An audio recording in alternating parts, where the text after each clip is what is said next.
Hey everyone, we're weeks away from the International and we have some big news this week. The Olympic Council of Asia announced this week esports will make its debut in the 19th Asia Games in Hangzhou in China in September 2022. Dota 2 and 9 other esports titles will be featured. The press release said, "We at the OCA are looking forward to working closely with our friends at the Asian Electronic Sports Federation and the Hangzhou Asian Games Organization Committee to ensure a successful execution of the esports event at the 2022 Asian Games."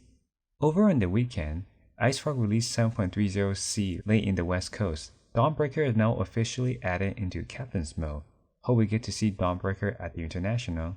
Stacking neutral creep gold and bounty has been reduced by 15%. The Stacker's gold bonus is unaffected. Echo Saber got some big nerfs.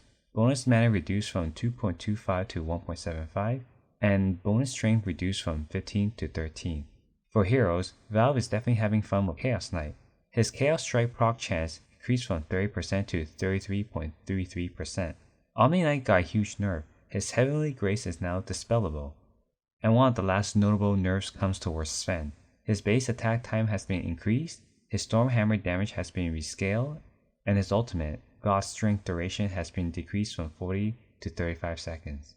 On to the tournaments. The OGA Dota Pit Invitationals had a quick turnaround and we got so many great matches. We got the rematch from ESL 1 Bootcamp final between psg.lgd against Tundra Esports, and we also got to see new contestants for the finals. In the grand finals, psg.lgd showed up again and this time they were focused and their opponents are Team Spirit. Team Spirit got off to a quick 1-0 lead, but that's all they got. LGD took over and won the next 3 games to win the OGA Dota Pit Invitational. Try and defend. Sleight of Fist coming through. Now Xiao, like you said, moving forward. Reaper Scythe on Tamira. Not going to be enough for the kill. They've got Lamposhka.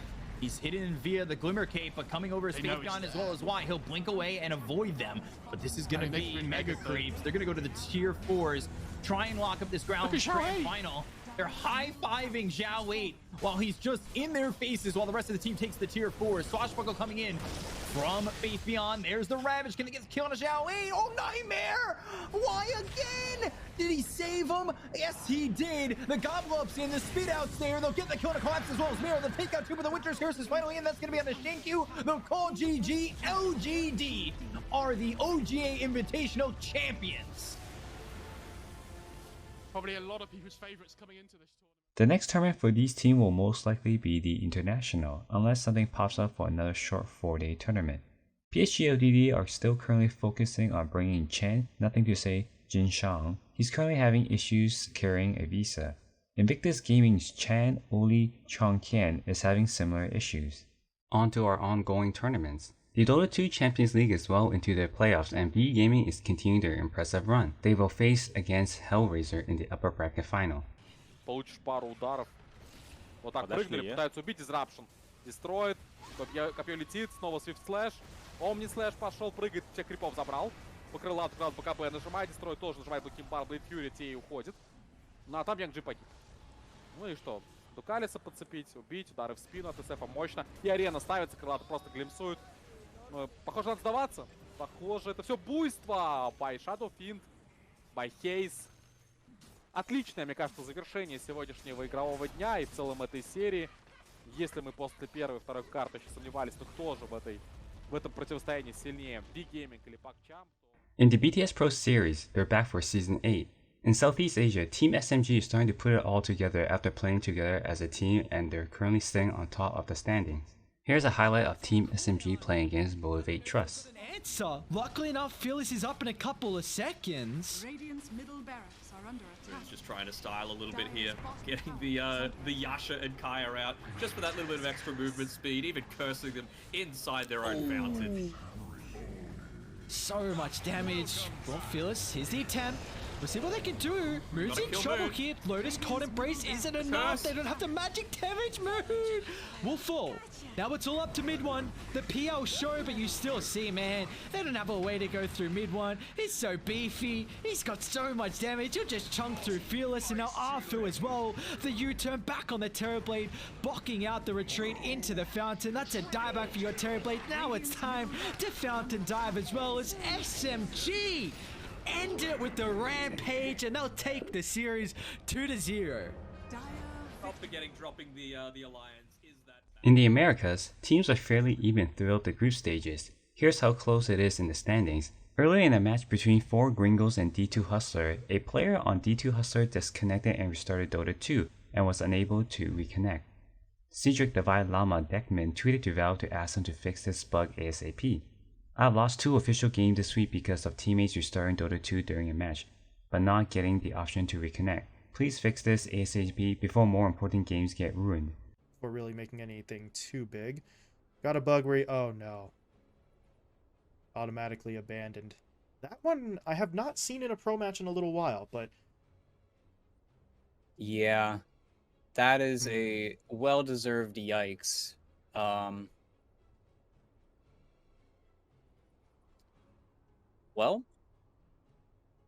I mean, we're 18 minutes in. We got 30 kills on the board. It's not just a simple remake. Kit says you should be able to reconnect.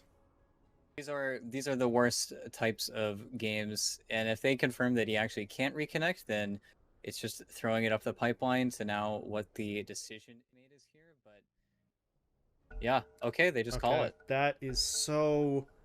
What is They'll have to call it again, I think. I don't know if you can call from pause, but...